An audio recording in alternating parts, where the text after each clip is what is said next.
All right, welcome to Now This Is Podcasting. I'm your host, Connor. I have my co-host, Jaden here. Yeet. And our producer, McKinnon. What's up? And former guest, Calvin. Thanks for having me back. And we are going to start part 2 of The Lighthouse. So part 1, we went over more like filming techniques and like the equipment used and stuff like that. And this one is going to dive more into like themes, narrative, kind of the story itself, and maybe go over some of the scenes we like. But so this is a little bit different than the first part. We're going to kind of dive deeper into the story itself. Yeah, I've been told that no one gives a shit about my camera knowledge, and that the I first like part it. is not like.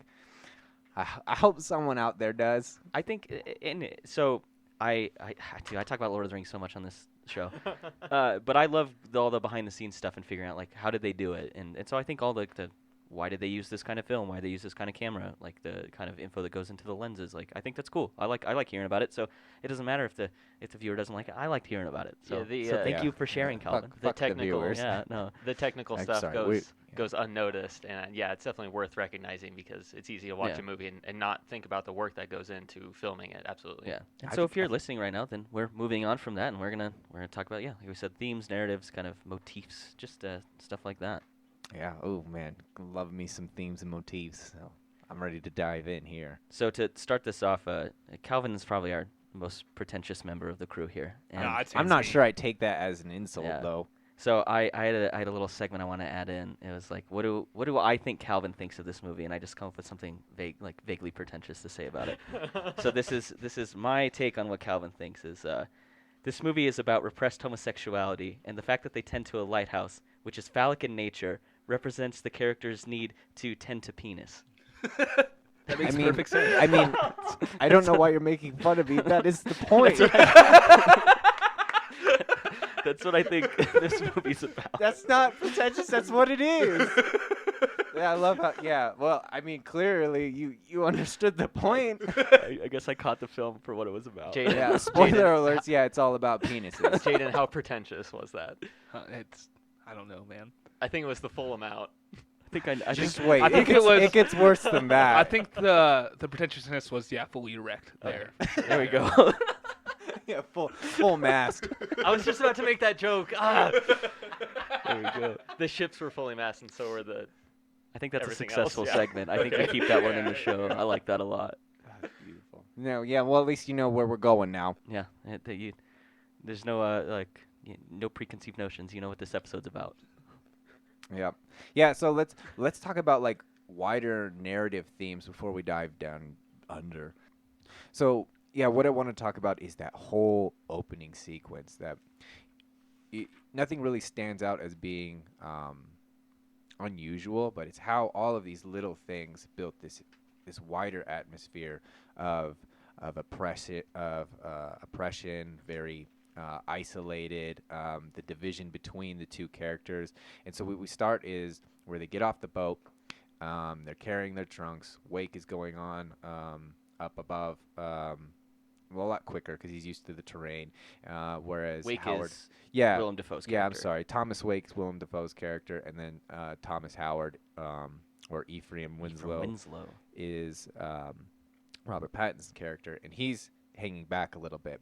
And then they're walking up to the lighthouse, and you see the two men leaving, and they're carrying a trunk between the two of them, whereas Howard and Wake are carrying their own separate trunks, highlighting the difference between what a partnership looks like and how these characters are divided. I actually didn't notice that. I when I watched that, I just thought it as like the crew that's leaving. They're just like, because they just like walk right past. There's no greeting. There's not like, hey, have fun at the lighthouse, and they don't like exchange any pleasantries. They just walk past each other. I just saw it as like they just like want to get the fuck out of there as fast as they can. They're just like, let's carry this shit to the boat and get out. Like that's what I took from it. But that's like a good point. I didn't even like really notice that they were like carrying it together, and and Willem Dafoe and Robert Pattinson aren't. Like that's a cool take. Yeah, and the reason I'm reading more into that is they continue to create division with the shots that they follow after that. They have the shot of them both looking at the tender as they're sailing away, and then one leaves and the other stays for a moment. And then Howard goes into the kitchen and is smoking, staring out the window. He goes over to the cabinet, the dresser that we later find out is where the logbook is locked, tries and open it, and it's locked. indicating something that's kept away from him, that he's not allowed to see. And then when he goes up to the bedroom, there's Wake peeing into a chamber pot, and Howard hits his head on the ceiling because it's very small, compact. He goes and sits on the bed in the frame, which is not normally good photography. When you have an image bisected by a center line, you have that pillar right in the middle. So insinuating that the division between the characters is also physical and mental. You have this line right there. You have Howard on the left. He is divided away from Wake, who, as he leaves, goes out the other side, but he's also cramped and trapped. Now that you mentioned that, you were talking about how like they built all this stuff. Like this wasn't like an existing lighthouse or structures on this island or whatever. So when they constructed it, it must have been like, hey, I want this pillar there because I want a shot later to have it in the middle. Yep. Which I think sometimes like you go and you look for like film locations and you're just like, okay, like I can use this to like, how does this create reflect this my shot story? or like how can I use this area I'm into like to convey like whatever message I'm trying to get out. And I think it's different if you build your own structures because then he's it's probably super intentional the way that is built. Yep, and where the camera then is placed as an observer. So he's trapped in this room, but also repulsed by Wake's bodily functions because he's peeing into the chamber pot. Like, yeah, great, like in our bedroom, cool. And then he leaves and he farts. And Dude, he's farting the whole movie. Yeah. Oh my god. Yeah. Goddamn fart. Yeah. So you have this wider, this large oppressive sense of being trapped on an island, and you're being dominated by this character of Willem Dafoe, and he's driving all of the tension, really. And we had talked about that in the last part. It was why the aspect ratio is small and it makes them feel trapped. So it's like I think if you have this wide screen and it's like, oh, look at like the lovely vistas on this island and beautiful views of the ocean and stuff like that, it conveys the completely wrong tone for the movie if it's widescreen. That's why it's like it does make it feel like they're trapped here. They're only going to be here this whole time, and having the aspect ratio smaller, I think, is a good. Everything about this movie is so intentional, and it shows. It worked. It worked really well. Yeah, just choosing like that it's being black and white or choosing that aspect ratio, I think, helped. Like push the narrative that they're trying to tell. Yeah, and it's really it's only about these two characters, and central to everything is their relationship.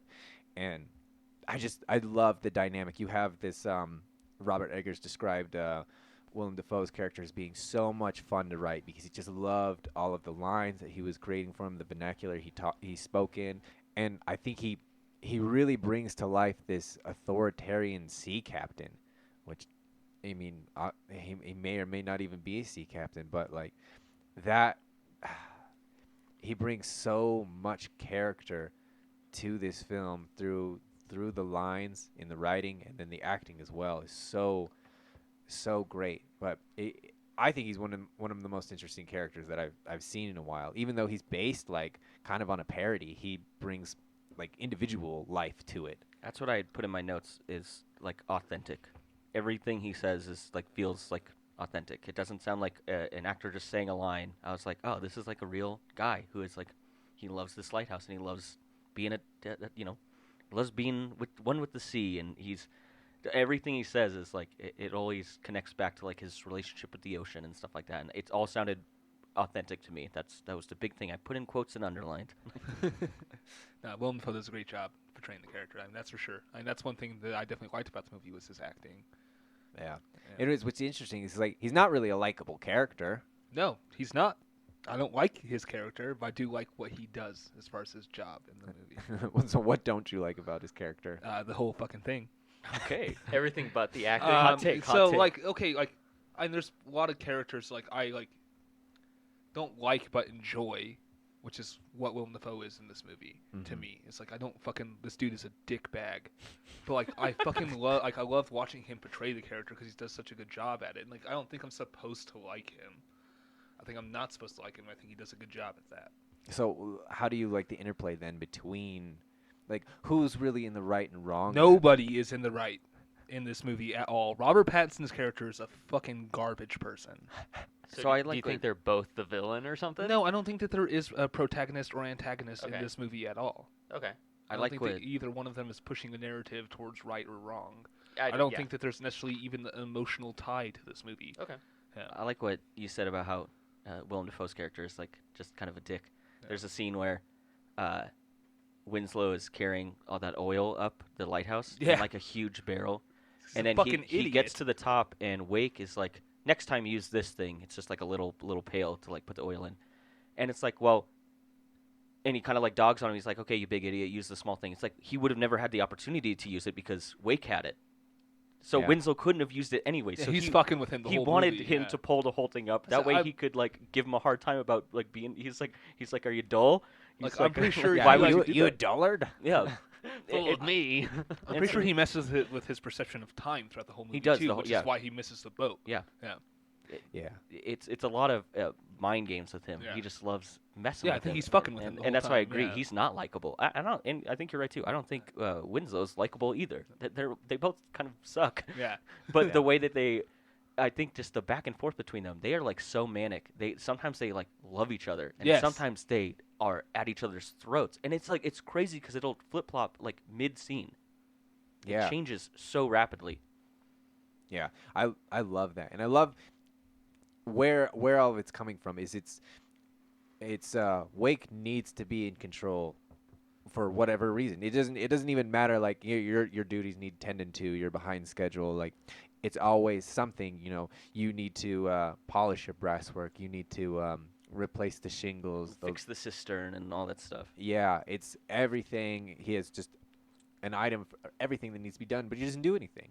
All he does is tend the light and make dinner. And he's like aggressive about. Yeah. He's like he says a bunch of times. He's like, the light is mine. Like he's fucking. And that's all he does. Like, and then he comes after Winslow because he's like, you're neglecting your duties. Like he gives him a hard time because he didn't swab the floors like well enough, and he's like, I want this to look like a sperm whale's pecker or something like that. Yeah, that's like one of my favorites. Like, if I tell you to pull out every single nail and suck the rust off of every single one so they shine like a sperm whale's pecker, you'll do it. Yeah.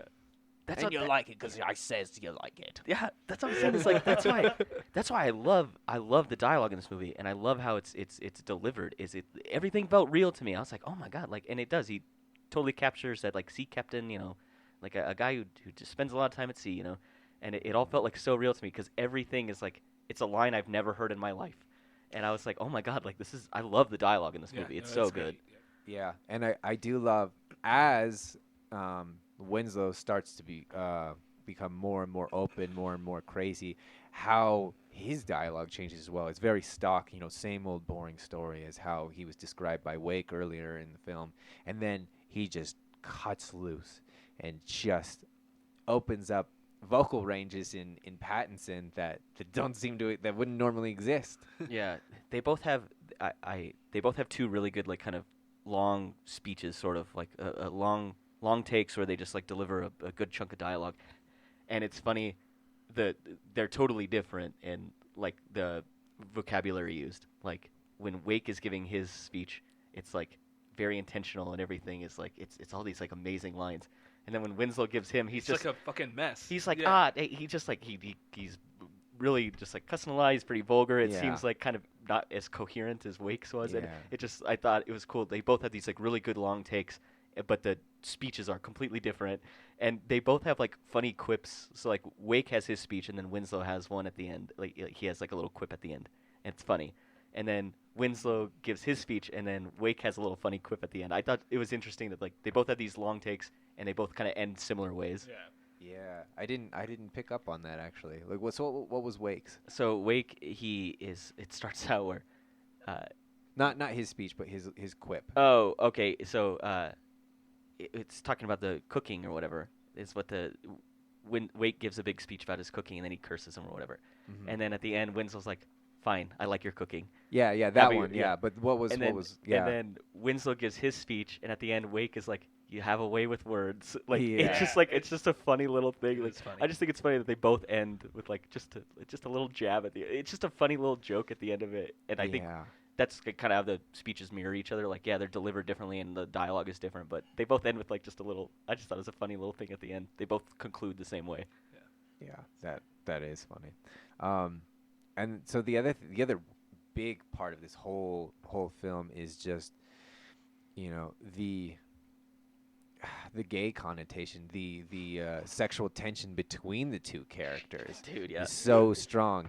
Speaking of he's using like this making the nails shine like a sperm whale's pecker very intentionally. It's sexual language on purpose to reinforce that. How Pattinson says, "Well, if I had a steak, boy, I'd fuck it." Fuck it. Yeah. It's so funny. Yeah, it's just like it feels like it's out of nowhere. Yeah. I told my wife that line, and now she doesn't want to watch this movie ever. Or she doesn't want to eat steak anymore. Driving by the Outback, like, oh, I know what McKinnon's thinking of. He's thinking about taking the Outback. So and when I gave Calvin's pretentious, like, my thoughts on what he thought of it, it is, like, this, I think the thing that made me think about this is all about repressed homosexualities, because they'll be, like, really close with each other, and then all of a sudden they'll be like, oh, like, this is gay. Like, let's fight now. Like, we need to, reestablish that we're, like, men, and, this is, this isn't something we should be doing. This is not a good interaction. And I just never saw any of that, man. Well, So, like not when he's, one bit, what do you dude. mean, like when they're dancing and Wake is singing a love song to him, and he's just holding him. I don't think that means that you there's just thought then they he's- were, then he really go- drunk and, like, And then he Yeah, I thought and they then he were goes just in for a hanging out, kiss. dude. Then he goes in for a kiss. I did not notice that part. Yeah, there's like a- whatsoever. That's why they start fighting. Is because he comes in for a kiss and Winslow pushes him off, and then Wake's like, "Oh, okay," and they both put up fisticuffs and just start beating the shit out of each other. yeah. So- And there's a lot of scenes like that. I didn't take it as repressed sexuality. Not one bit. I took it as two guys alone on a lighthouse that just wanted some physical contact after being alone for weeks. Yeah. I didn't take it as like, oh, It's like maybe I there's like don't something think that either repressed. one of them are homosexuals. I thought it was just That was not my They're portrayal. alone I on mean, an obviously island. Robert Pattinson is fucking jerking his gherkin to mermaids, dude. not a guy mermaid. Not a guy mermaid. You a see titties. lady. Yeah. Yeah. I guess I get that, but I wonder if it's just like, We'll get more into Yeah. that. There's a lot of interpretations there. Yeah. But yeah, there's also taking like from the Hypnos painting where Willem Dafoe is naked and staring at Winslow in his dream. I mean, the paintings, the source material is very androerotic. Like, yeah. it's meant to come into the film that way. And I think it's good that we can have different takes on it and have picked up on different things. But Yeah, yeah, I I mean- definitely thought that it was like, oh, like they, and maybe they're not gay, maybe, but to me it was like there was some level of like kind of, I don't know, maybe it's like they Subtext or almost something. explored something, and then like when it got to like this threshold, and they were like, okay, never mind, like let's fight now. Yeah. Like, let's have an argument. And so that's what it's like when I was watching, I was like, oh my I god. just thought they were just going batshit crazy. 'cause Yeah, they I have think no fucking I think room. just Jaden and I don't have our heads in the gutter, and you guys do. That's it. Yeah, Well, that might there's be also it, yeah. at the beginning of the film, he's fixing the shingles and he pulls one up and he sees down into Wake sleeping, and you see his ass and he's staring. Yeah, at that it. part's weird as shit. Well, I It's- thought it's, he- it's I- gay voyeurism. I thought that he was just a weird guy. So He's wait, just fucking weird. I didn't think that he was. Are you saying he was checking out? Okay, Willem but Dafoe? okay. Yeah. I it's like- thought that Willem Dafoe was masturbating.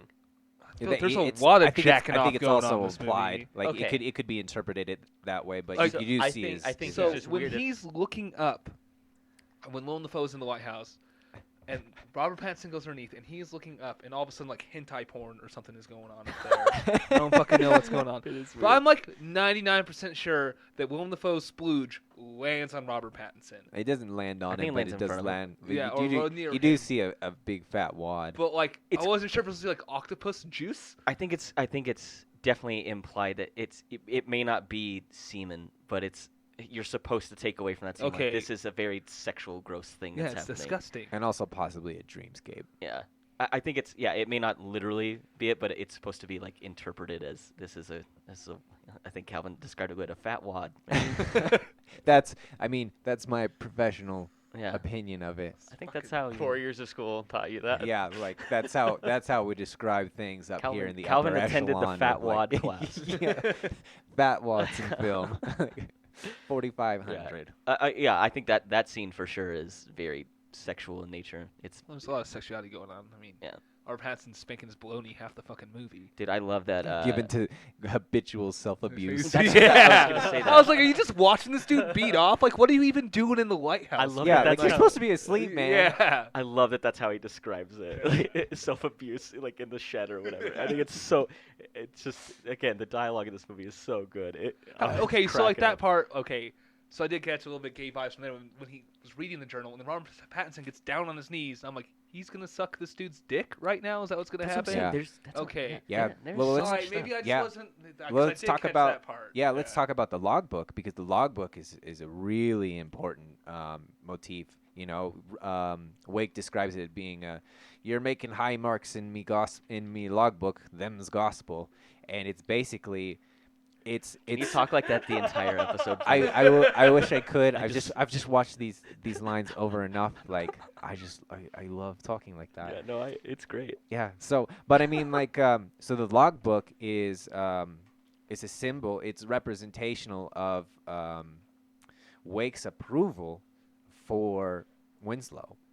So, it functions as something that Winslow is trying to achieve. Like, he's trying to get the good marks, to be seen and accepted by Wake.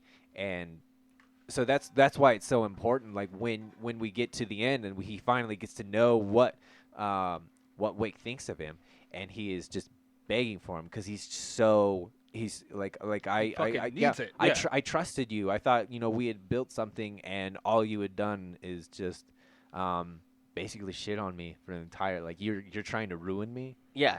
He talks about like recommended dismissal without severance or something like that. He's like, are you kidding me? Like, I've done all and Like, and he it's does like fucking everything. Yeah, like Calvin mentioned earlier, it's like Winslow is doing so much work, and Wake is like literally just like he makes dinner and watches the light at night. And so it's like I totally got that when he was like, oh, dismissal without severance. He's like, are you joking? Like, I work so hard. And yeah, it's like you think that there's some kind of trust between them, and then when you find out like Wake's like real thoughts on it, he's just like, this guy sucks. And Yeah. it was like, I think it's tough to watch that part too, because I as a viewer thought like they had built a real friendship and whatever, odd friendship. You're a good one.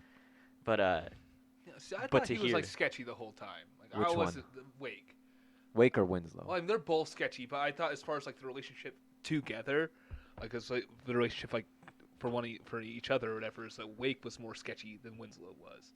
Why do you think that? Even though that Winslow wasn't necessarily honest, he wasn't dishonest. He just wasn't being open with him. Like when he's like, "Oh, tell me your secrets, matey," or however the fuck he talks. Yeah. Why'd And- you spill your beans? Yeah. I love Whatever, that part. and like he's like at first like he doesn't want to, like he's very closed off. But Wake is like telling him that he is like, it makes him feel that like he's doing a good job and all this stuff. And then all of a sudden it seems like he's been yanking his chain the whole fucking movie. Yeah, and actually, like, even more to that, like, how much of what Wake says can we take to be truthful? I mean, everything Because he feels like a fucking lie. turns around and like literally lies and like says he's like, you were coming at me with an axe. I was when gonna he bring was up fucking that Starts, yeah, coming he at- starts yeah. gaslighting him. But even that, like, there's that part, but it's also his whole backstory. So I want to talk It about changes like, constantly. Yeah, like whether his leg was broken, whether he came down from scurvy, like, was he really ever even married? I wanted to say something about the logbook too. I didn't interpret that he was trying to get Wake's approval. I interpreted that he was trying to get access to the light, and that's why he was putting in all this work. So when he saw that he was getting bad marks on everything, Ooh, and maybe that's that's what he why was Wake begging gave him for. bad marks. that's why he was upset and begging. I interpreted that as he was begging to see the light. I mean, he was also, yeah, like, he did get down at that point. Yeah, you're right, too. Like, just let me see the light. Like, if you're not even going to give me your approval, at least let me see the light. Yeah, because he's consistently like watching the light, and he's like snooping in on Wake and trying to like see more of it. So No, that's what I got. I from like it. that because I thought he was, like Jaden said, I thought he was just gonna give him a head right there. Yeah, that's what I thought it was I about. didn't get that, but I was like, oh my god, is he trying to suck this dude's dick? Those parts were specifically asked to be cut by the financiers, so they didn't get an NC-17. So I mean, talking more about the interaction between these guys and why I think it's very clearly the homosexual repression is like, so there's later on Winslow has Wake on like a leash, which is very BDSM. That part was fucking weird. That whole thing, it's very kind of that's like the first kind of change in the dynamic between them where Winslow isn't in charge anymore. I mean, Winslow is in charge now and Wake is like not. Yeah, see, and this so movie makes me feel uncomfortable. Yeah, and that's when I saw that scene, I was like, okay, like they're gay, like they just aren't doing it. Is all like they're just there's so much stuff that's just like it contextually is just very like homoerotic kind of stuff, and that's why when I did Calvin's little thing, I was like, this is about their need to tend to penis. That's what this movie is all about to me. Yeah, well, that's why they're called tenders. Yeah, right. So I was curious if you guys noticed in that scene where Willem Dafoe is on his hands and knees, he's got black stuff on his knees. Like you can see that his skin suit is tearing. Oh, I was saying just like under the skin. I was right there with you, Skeeto. Shut up, dude. I was really impressed that I caught that. It's a good that's a good deep cut. If you watched if you listen to the Under the Skin, those few who have been with us since the beginning. If you listen to that, you'll understand that this is a crossover episode between Lighthouse and Under the Skin. But yeah, that reference is somewhere in the 2 hour and 46-minute first episode we did. But yeah, that whole scene about it doesn't make it a lot of sense, like on its face. You know, why does he have him on a leash, leading him into the grave and keeps calling him dog? But if you go back through the film, dog is a constant refrain. He calls him that a bunch. He yeah. calls him that a bunch. And Wake calls Winslow a dog a bunch. Wake calls Winslow a dog a bunch, and one time Winslow is drunk. In this case, we could call him Howard, and he says. Foreman Winslow was always ragging on me too, calling me a dog. Yeah. So it is that's important because it's connecting Foreman Winslow with Wake's character as these domineering characters in or figures in Winslow's life. And so, huh? What? Yeah, we'll get to that. Yeah. But yeah, so you have dog is really important there. I mean, just the language in general is really important as to the power dynamics because you have, at the beginning when Wake tells him that he didn't scrub the floors, and Winslow says, "Well, no, I did. I scrubbed them twice over," and he says, "Well, I didn't sign up to be no man's housewife or slave taking this job," clearly showing like his being uncomfortable with the power dynamic of being like a female in a patriarchal society. It's also interesting how Wake keeps calling him pretty as a picture, eyes bright as a lady. That's what I'm saying. This movie is about these dudes are repressed. Like that's what I'm just saying. That's what this movie is all about. See, I thought he was just using vocabulary like that to drive a point. I didn't think that there was a deeper meaning I about repressed sexuality. I thought he was just bringing him down. Like, hey, you're not a man like I am. Well, I thought he was saying pretty as a I lady. didn't think that mean that he wanted to fuck him. I get that. Yeah, you could look at it on its face. On its face, yeah, it would be just implying a power dynamic between the two, that you are not equal to me. But then it's all of these other sexual themes and symbols that we see that help support why everything is so androerotic. So I get it. And yeah, like I said, like you can watch a movie and you don't have to go through every nook and cranny and figure out what everything's about. Sometimes you can just watch it and be like, oh yeah. He's just trying to establish like dominance over this guy. He's like, I'm in charge, and that's fine. Like, I'm not like knocking you guys for being like you didn't get like what I got out of it. We can all take different things from this, but to me, I was just like, is just a lighthouse. That's it. Yeah. Sometimes it's a penis. Absolutely not. It is only a penis.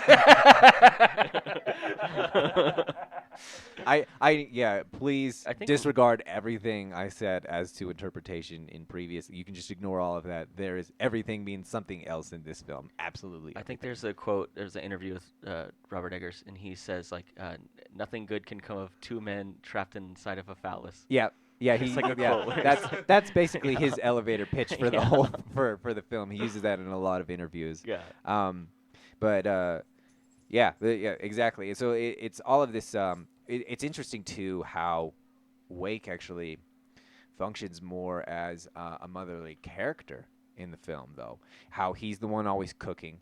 There's one shot where he's knitting. He even gets upset. Do you know sorry, we should have put this in the fun fact section, but Willem Dafoe learned how to knit for this. He didn't know how to knit before. Oh. So he really learned. Like all the stuff he has that he's made, he did it himself. Oh, that's crazy. Yeah. I'm pretty sure that's like a 15-second shot.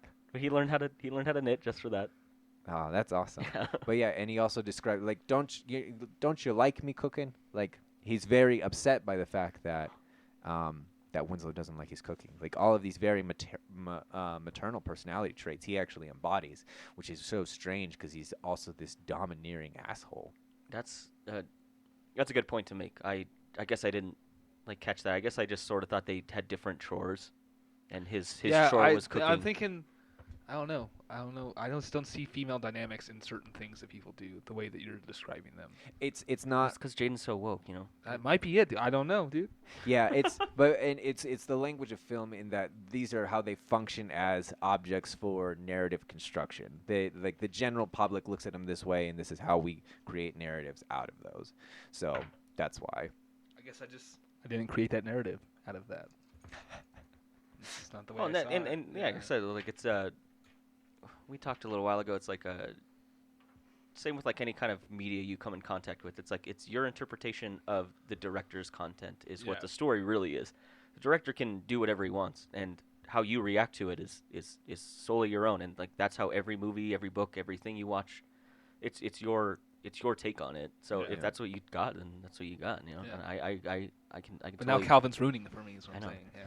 Well, a lot, and there's a lot of it. Like Eggers talks about, there's a specific amount of ambiguity he wants in the film, and just from a personal standpoint, the way I saw myself and other classmates creating films, we had a very specific intention with how we wanted our films interpreted, but I think they do work better when there's a little bit of openness to how you're going to see something, because then all of the audience and all of their baggage, all of their psychic elements get poured into what basically a half-filled vessel, and it helps flesh out the film for them. For sure. I think that, especially with like books and movies that are ambiguous, it's like whatever your kind of mind's eye comes up with, it makes that story more real for you. It makes you relate to a character or a narrative better if it's like the more vague it is. I mean, a movie can't be like entirely vague, but if there are parts that are ambiguous, you can kind of assign your own kind of idea or theory that goes with that, and it makes that story kind of resonate or relate more to you. And I think this movie did a good job of that. There were things I was like, you know, I don't like being told exactly what's going on all the time. So it was nice to watch something and be like, oh, this is what I think of it, and now this movie means more to me because I wasn't just told what I was supposed to feel. It's like I came up with it on my own, and so that's why I think that's part of the reason I really like this movie, is that like I got to kind of assign my own ideas to it. So Yeah, and I love how, you know, the relationship functions so well that this could just be a drama just between two characters, and it works so well. But the other part that I really love, I like a lot of mythological and supernatural images and stories, those types of things, and I like how there's just this general sense of dread created by all of these seemingly supernatural things, like what's happening in with his mind, the images of Proteus. Yeah, that really struck a chord with me. When I first went into this movie, I thought it was just going to be like a psychological thriller. Then I watched it, I was like, this is just a movie about like two guys like hanging out. But then there is like I think you're right. It could have just been two guys in a drama, and it would have been fine. But the fact that there is some like supernatural elements to it, I was like, it made the story like more intriguing. And it's interesting too where the driver for all of the supernatural elements is coming from. It's all coming from Wake. You know, bad luck to leave a toast unfinished, bad luck to kill a seabird, talking about how his second went mad and died believing in merfolk and bad omens, and that salvation, that St. Elmo's fire was in the light and salvation was held there. Like, like all of that is coming. It's only coming from him. So it's very interesting that whether these elements are real or not, they're all the source is still the same. I love the atmosphere that it creates out of it because it makes you question whether he's really a human.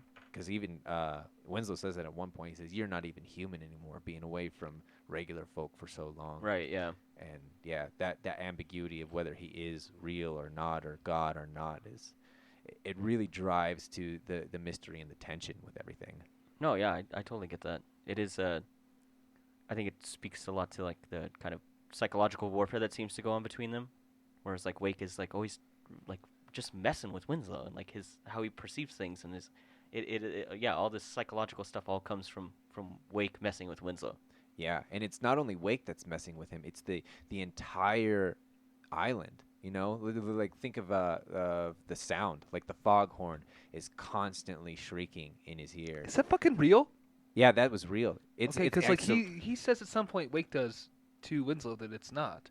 What's not real? The foghorn. When he's discussing when he's oh, you mean like is it actually going off? Yeah, that's what I'm saying. No, it's not. They're not literally hearing it. It's just a part of the score.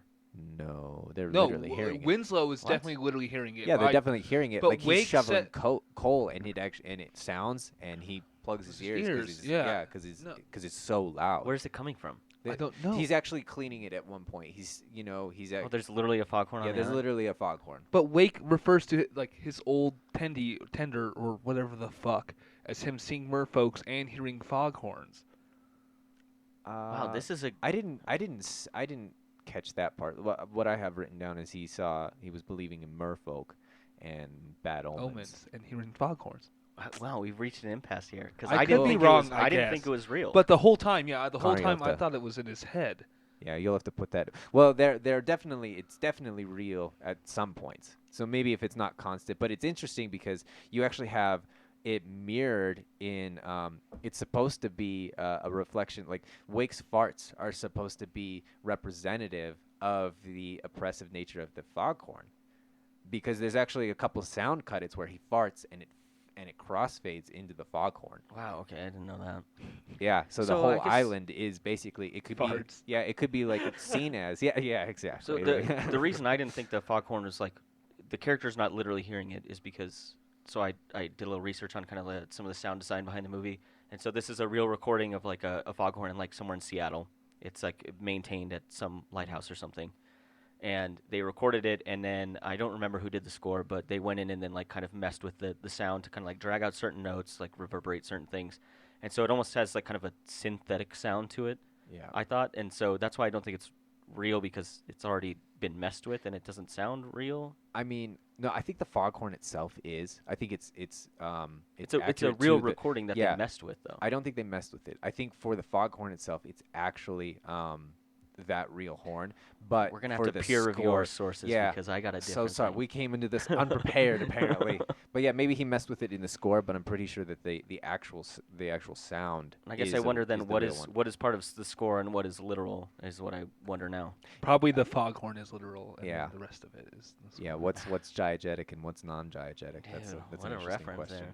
There. But yeah, then you also have the seagull cries, the shrieking that mirrors the mermaid shrieks as well.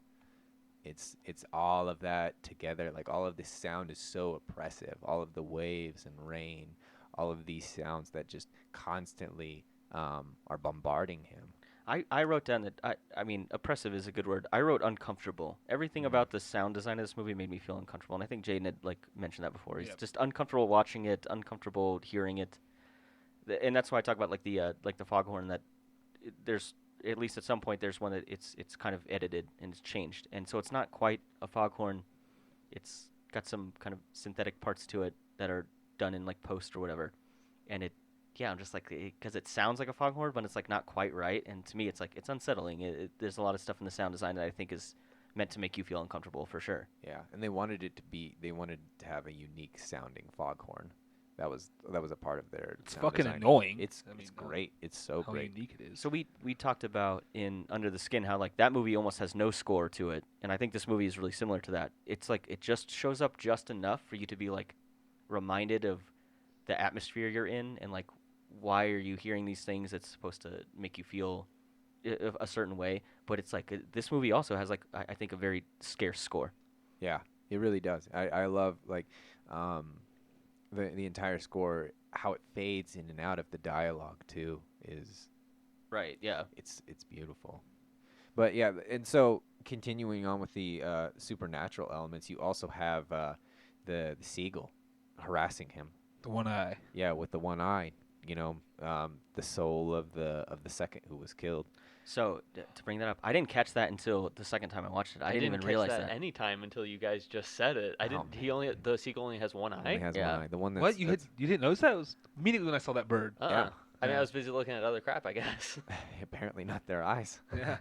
This is where I look at something usually. Yeah, So exactly. is this the seagull that he kills? Yep. Yes. Interesting. I didn't know that. Okay. Yeah. So that is it's implied that that's the spirit of the second, and why he's tormenting him. I think it actually starts out that he's trying to warn him, and he's I think just so such an too, yeah. he's just Yeah, such an so- asshole about it. So he talks Man. about Wake talks about like why you shouldn't kill seabirds, and Winslow's like why? He's like, well, it's the spirit of like sailors lost at sea. And then later on in the movie, they pull up like a crab pot, and it's the head of the first assistant, and he's missing an eye. And so I think it's very clearly implied that the seagull is the spirit of the first assistant, and that's why I totally agree with you guys. It's like it's warning him like this dude is like Wake is a trash, like watch out. And Winslow obviously doesn't realize that, and he just is annoyed, and he kills the bird. But yeah, I didn't. The second time I watched the movie is when I realized the bird had one eye, and that's when I made the connection. Like, oh, it's supposed to be like the spirit of the first assistant. Yeah, totally. And I got some theories about the seagulls that I'll save for the next part. Yeah. Great, I'm excited to hear. Absolutely. And then I guess wrapping up our discussion of motifs, I'd say that the last most important one I have before we get into some of the more Jungian symbols is alcohol. Alcohol is so important as a means of control for Wake over over Winslow. Yeah, that one's because at the beginning he's talking about how they get to the doldrums and they need it's the only medicine that can keep, because it keeps men agreeable, it keeps them happy, and then Winslow interjects and keeps them stupid. Yeah. Yeah. Which he's right. So He's I 100% liked. right. Yeah. I think the scene I liked a lot. When they're like running out of the food's spoiled or whatever. Oh yeah, I want And to talk about that. so they go and they dig up the alcohol that he has like buried near the lighthouse. He's all, what the? Okay, and so I mean, this is a connection I made, and I was really proud of myself on this one. So they dig up the alcohol, and now they're just like boozed up basically the rest of the movie. And then at the end of the movie, we talked about how Wake gets let out on the dog leash, and he gets thrown into the hole that they dug up the alcohol from. Yep. And to me, it was like a symbol of like, as soon as they really committed to being drunk all the time, it's like they were digging their own grave, at least like Wake was. And he ends up in that hole is like his grave later. Ooh. Yeah, And that's that's like- trying to control him. He dug his own grave. Yeah, and I saw that and I was like, oh my God, I have a really profound thing to say when That we is- record this. That is Thanks, so Connor. pretentious. Yeah, but before that is actually like one of my favorite. There's so much just before that when Wake comes to tell him that the food stuff is spoiled. You can see Winslow shoveling the coal. He picks up the bottle, doesn't drink, puts it back down, and when the camera tilts back up, you see Wake in the background, and he realizes he's losing control. The alcohol is the control, and he doesn't want to drink. He needs to drink more alcohol, and he yells at him, and he doesn't hear him. He pulls out earplugs, Which I think is the Earplugs. coolest sound design part, because all the audio is quiet, and then he pulls the Yeah. earplugs out, and the audio picks back up. I always think that's cool when you do little Yeah. things like that. But it's also symbolic of him trying to drown out the foghorn as a connection to Wake's farts. He's trying to live in this impressive environment. He's trying not to be controlled by him, not drinking the alcohol, and trying to drown out the noise.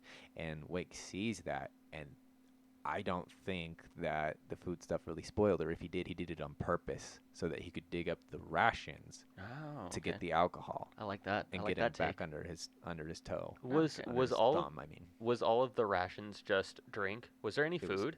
Nope. I didn't think so. I didn't know if it was like So hidden what in the the fuck box. did they and eat? They just like caught lobsters and stuff then? Yeah, probably. Yeah. Yeah, Dang, probably. that sounds good. Just like partying with some lobsters and some drink. Yeah. Actually, it sounds awesome. That sounds great. If No, you're not lobster is if you're fucking not stuck on disgusting, an so- island with crazy Willem Dafoe, that sounds really great. All right, and with that, I think we come to an end on this episode. I think we discussed the themes, kind of, especially like the relationship between Wake and Winslow, pretty well. And so please join us for our part 3 of this series on the Lighthouse. I'm your host Connor, and I have my co-host Jaden here, and our producer McKinnon, What's up? and former guest Calvin. Thanks for continuing to have me. And thanks for listening, guys.